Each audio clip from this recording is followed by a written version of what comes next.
said, one of the devs on Pocket. I've done a lot of the porting features and stuff like that, but for the last 6 months or so, our focus has been on resource packs and add-ons. My name's Adrian Urshulak. I've been working on add-ons for the last 6 months. Yeah, and I'm Michael, also known as Sarge, and I created the tools for the Java version in 2010 that I use for modding, and now I'm leading the efforts to bring modding to our C++ versions, including the Pocket version and the Win10 version. So we have some demos, some live demos here that we can show off, which should help explain how these things work. I think first of all we're going to talk about the add-ons side of this, and then go into the plugins for the second half of the presentation. So let's take it away. Yeah. So as we said, so Adrian and I are going to show off the add-on stuff. So what I want to kind of get in first is, so the add-ons term kind of was first talked about last E3, but there wasn't really a lot of information forthcoming about add-ons, so I wanted to kind of just set the stage for what they are. So our grand vision for them is really anything that you can put in the game that will change appearance or behavior of things in the game. So that could be entities, entities, items, blocks, stuff like that. So by appearance, there's kind of 3 categories there. So it's the textures of things, so that's kind of the colors that you see all over the model. Then it's the model, which is the shape, silhouette when you look at it. And then the last one is the animations of the things, so how they actually move in the world. And then for behavior, it's what do these things do in the world to make them kind of differentiate themselves. So that's kind of set the stage for this. That's where we want to go. We're obviously not there yet. This is going to be our first preview release in the .16. And so where we're at today is we focused on entities. And for the entities, we haven't hit the grand vision for entities either. So right now what you can do is you can change the textures and you can change the models on them. So animations is still not there. So you're still restricted in it. If you want something to have arms and legs that move around, you need to choose an existing mob in the game that has arms that move up and around. So if you looked at the alien invasion that was shown at E3 and on the show floor and stuff, the villagers that were running around with arms and legs, those were actually reskinned skeletons. So we changed the model on them, made them look like villagers, but we wanted their arms to move around, so we used the skeleton as the basis for that. And that's what people are going to be kind of constrained for this first release, but it's definitely on our roadmap to get animations all data-driven as well as soon as we can. And then for behavior, what we have with the add-ons right now, so we have these JSON data files, they're text files, and we have a library of over 70 different pre-built behaviors, and these are all the things that we actually use for the current game. So when you get the 16 release downloaded, and then we have the beta out there already, and it's already using this, is all of the mobs that are in the game, they're already using these. So they're actually built on top of the exact same system and framework. So when you see a spider jockey spawn, it's because it has an add rider component on it that adds in there that says, I want to add a skeleton, and it actually has some rules on it about what conditions will restrict when that add rider component can get added and stuff like that. And so we're going to show some sort of kind of just the tip of the iceberg of some of the things you can do with what we've got there. We're pretty excited about what we can do. Obviously there's way more we're going to get to eventually. It's fun that even with that limited set of features, you can already do some kind of crazy stuff, which we can show off now. Yep. So we got demo. Ooh.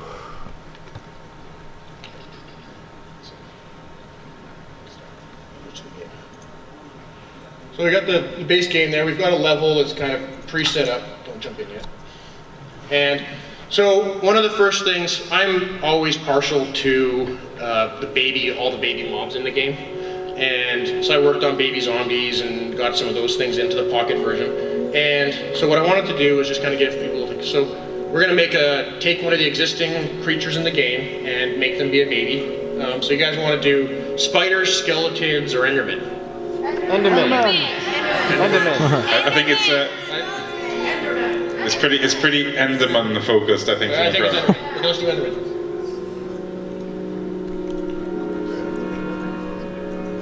So here's. Can you guys see that? Okay? Or do we need to zoom in some more? No. Okay. Let's zoom in a little more. It's like what you saw this morning. Getting better? Yes. So here's the Enderman. So what I usually do when I'm building an add-on is I'll kind of have an idea of what I want to do. So I'll be like, oh, I want to make a baby version. So let's open up something that already has a baby. So in this case, Adrian's opened up the pig. And he's going to basically grab a component group that's called Pig Baby. You're going to want to grab maybe the local component group. And a component group is a collection of components, and it's a way that you can add and remove collections of behavior at a time. And generally the way we use them is for people who are more tech inclined, we use them in kind of like what we call a state machine in game development.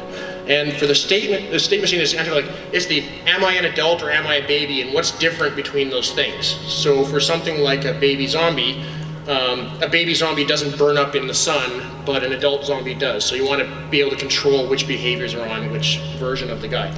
So Adrian went now, what he grabbed is he grabbed the component group from the pig, is bringing it over to the Enderman right now, and he put a is baby, which for the Enderman should scale his head relative to the guy.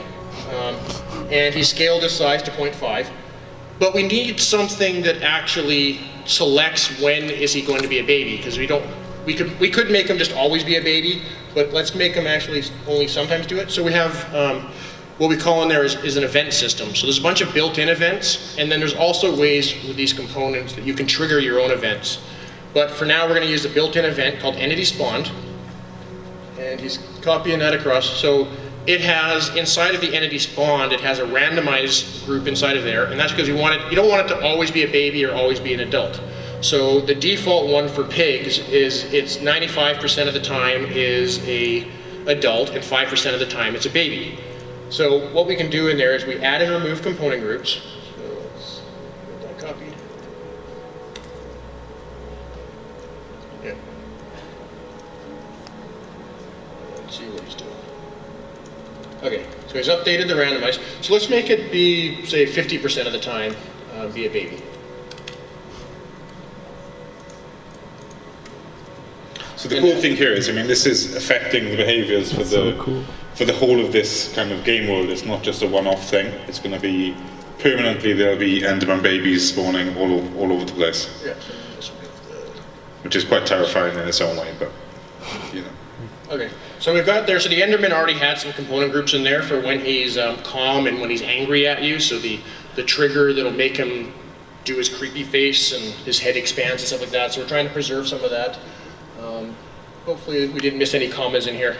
So the JSON format that we use definitely likes its commas. I highly recommend, if you start messing around with add-ons, there's a few tools out there that are called linters that you can put the JSON files into, and they'll help you spot any syntax errors that you make in it. They're invaluable. We use them every day as we're working on this stuff. But once you get used to some of the rules around JSON, it actually becomes pretty easy to edit these files. Is it good to go? I think so. Okay, so one of the things we kind of preset this up. We built a world that on our worlds now is you can actually set resource packs and add-ons to be associated with your world. So even if they're not in your global list of things, that world will always load with that specific resource pack or that specific add-on. So we've built this world up that already has this add-on that we've created associated with it. So let's jump in and see our Enderman.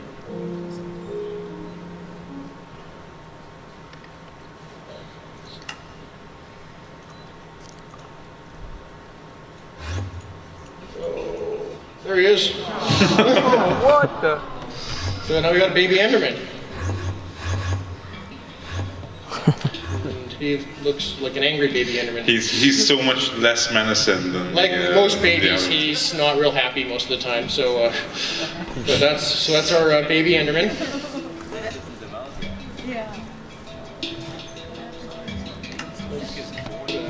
So in the opening ceremonies, one of the things that was shown that I definitely got a pretty good reaction from the crowd was the Writable Chickens. So we're going to do a quick demo, kind of show how Writable Chickens were made. So yet again, we're going to grab some stuff from Pig, because Pig is one of the mobs that exists in the game that has some writable behaviors on it.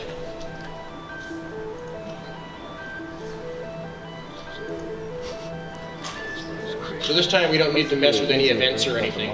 So we've got there's three components that kind of work together, and we generally try to take these components and have them be a very specific set of functionality, because if you're trying to make them do too many things, then it's hard to mix and match and get that kind of remix behavior that we're really going for. So what we end up needing here is we have a writable component, and what that does is it really gives you the interaction to, you can walk up to the thing, the little button will pop up that says ride automatically for you, tells you how many seats it has, like a boat has 2 seats, most things that you can ride have 1 seat. And then there is, and it also has some, does it ride on a filter? No, something else. And then there is controllable, and that was something that we added for pigs. We didn't want to build that into Writable because controllable could be interesting for some other context. And that's the thing for the pigs where you have the carrot on a stick that you can steer it around and control where it goes. And then there's a controlled by player, which specifically allows players to ride these things around. Because we also have things that are rideable, like the cows and sheep that baby zombies will jump onto and ride them around. So we wanted to keep these kind of intermingled. So we've copied all of those into Chicken now? Yep. Okay, so let's jump in and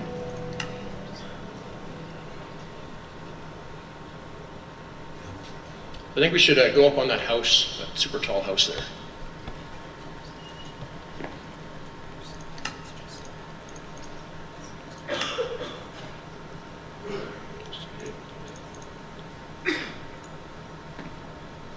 There's our little chicken, so we're not riding it.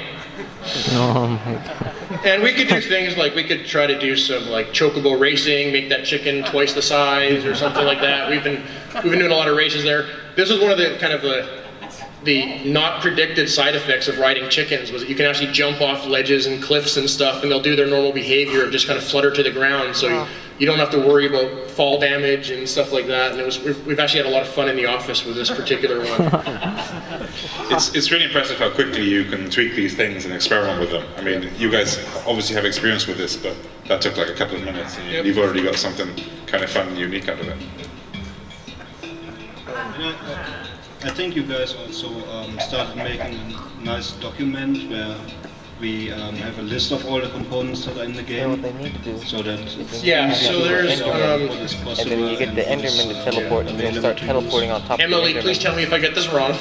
We have Minecraft.net/addons, which, is that up now? It does. I've done Okay, it so that before. site is up now. So we're gonna keep adding information up there.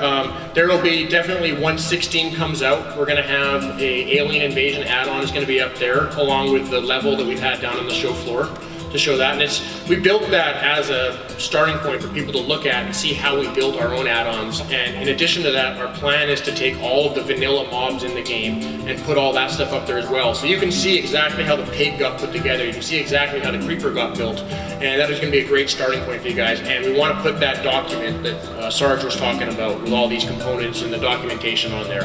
And that's going to be kind of a living thing that we're going to be updating regularly. So each release, there's going to be new things in there. There may be some things we have to tweak because this is our first time really doing this. So there's definitely a chance that we're going to have to kind of go, okay, we thought that was the way this component should work, but we need to tweak it a little bit and stuff like that. So we got one other one. It was actually, Adrian and I were kind of rehearsing this earlier today, and my 6-year-old was like, Dad, you have to make this thing. And we weren't planning to do it. We actually had a plan for a completely different thing, and we both laughed so hard, we had to change it. Cool. So, let's see. So, this is, we're going to start with a sheep. And in this case, similar to what we did with the rideable stuff earlier, is sheep were already rideable because baby zombies can ride on them. So we're just going to remove the filter that was only letting zombies ride it. And we're going to go into Spider, and he has an add rider where he adds skeletons. But I don't want to add skeletons. Let's add creepers. I don't think this will end well. Oh, it's awesome. Hey Adrian, so since this Minecon 2016 seems to be kind of all about purple creepers, can we make them be purple every once in a while? You can make the sheep purple. That's what I mean. Cheap, yeah. Purple sheep. You can make purple creepers, but you need an art package for that one. So just a condition. There we go. All right. Should be good to go. This is one of the scariest things I've seen in a while.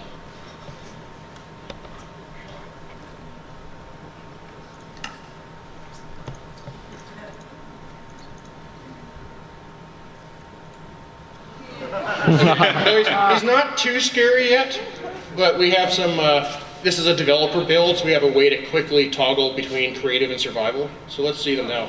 Oh my god.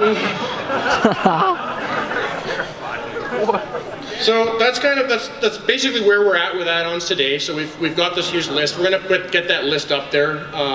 Definitely we're interested in hearing all feedback that anyone has about add-ons and stuff like that. We're very excited about where we are, but this is gonna be a long process to get fully towards that grand vision I talked about at the beginning.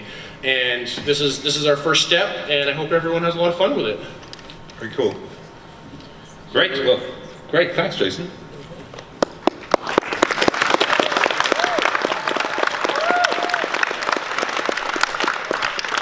The tools that are still missing to really create any kind of new original content.